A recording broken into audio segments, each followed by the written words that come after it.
We've now had a chance together to experience and review two separate musical leadership tales. Tales of leading others, tales of leadership as a relationship.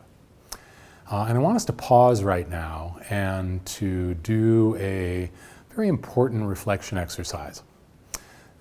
We've talked about these musical tales as classical and jazz, but in ways they stand in for what many would claim to be traditional and more improvisational or creative leadership. And for each of us, we likely have experiences in our own past that we might characterize as either classical or as closer to jazz. So I'd like us to reflect on those. Specifically, ask ourselves a series of questions, and maybe in your notebook or in your journal, in tablet or laptop, want you to draw a table and begin with two columns. The first column is classical. The second column is jazz. And in each of those columns, I want you to answer the following questions. The first question, quite simply, is what is one or maybe two different leadership experiences, situations, different events that were characterized by classical or jazz leadership? You may have been the leader in these, you may have been a follower, you may have been an observer. Try to avoid leadership experiences that happened at the national or the global scale. Don't let these be about politicians, for example. Try to bring them as close to home as possible. And again, if you have been the leader in each of these experiences, that's best of all. Now, once you've identified each of these experiences, a classical leadership experience or two, and a jazz leadership experience or two, also ask yourself, filling out further each of the two columns, why were the leaders successful? Or why did they fail? If you were the leader, why did you succeed? Why did you fail? Using classical leadership, using jazz leadership. In each column, again, what did you do concretely? What did you perhaps fail to do concretely as a leader in these situations? What were the failures or the mistakes? What was the learning that took place that, again, helped to characterize the classical leadership or the jazz leadership? And then the further question is, what broad lessons might you take about the success, about the failure, about the learning? What lessons can you take forward from these events? Perhaps some of them were major and defining events in your own leadership life. Maybe they were minor and you were a secondary player.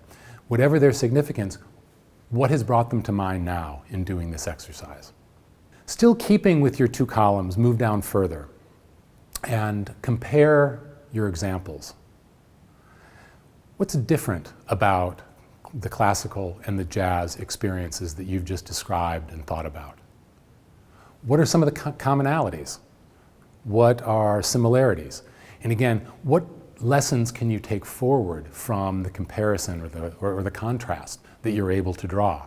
For example, did the situation in which you used the classical leadership in fact really call for more improvisational, flexible jazz leadership? And is that in fact an insight, a learning from these experiences that you can take forward? The final set of questions to ask yourself about these experiences harken back to our lessons about inner leadership or self-leadership. And that is, what were your strengths, or what were the strengths of the leaders involved that allowed them to succeed, or perhaps prompted their failure in either of these events? What were the capabilities or proficiencies, the attributes of leadership that you can identify? And again, what lessons do you take from being able to identify different strengths? For example, were different strengths needed in a classical leadership experience or scenario that weren't necessarily present?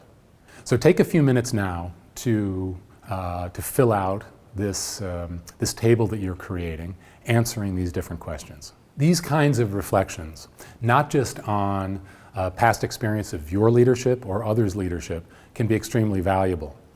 In many cases, the very structured, organized, again, some would call traditional leadership that is associated with classical music and conducting, contrasts sharply with the more improvisational, flexible, some might even say agile leadership that occurs in improvisational jazz. But what I want us to understand is not only that we can hearken back and we can reflect on our past experiences and we can learn from those reflections, but oftentimes setting up contrasts between different experiences really reveals the richness and the depth of what happened during these leadership experiences and generates even deeper lessons for us, lessons that we can take forward with us. Another takeaway from this exercise for many people is also often that the seeming contrast between classical and jazz leadership, between Gustavo Dudamel and Miles Davis, is not always as stark, that is not always as extreme as we might imagine. When we apply these general approaches to leadership to some of our own experiences, part of what we realize is that there are frequently overlaps. We may be highly structured in leading a team, but there are moments or there are particular stages in the team's work where we want to be very improvisational. And so that mixing and matching is something that we also want potentially to learn from. Overall, though, I think this is a powerful exercise as we go through these musical leadership tales, and not only to emphasize that there are multiple approaches to successfully leading others, to approaching leadership as a relationship, but also understanding that whatever categories we set up, we still want to be able to mix and match. We want to be able to take the best of the tools or approaches for leading others that are appropriate to a given situation or context.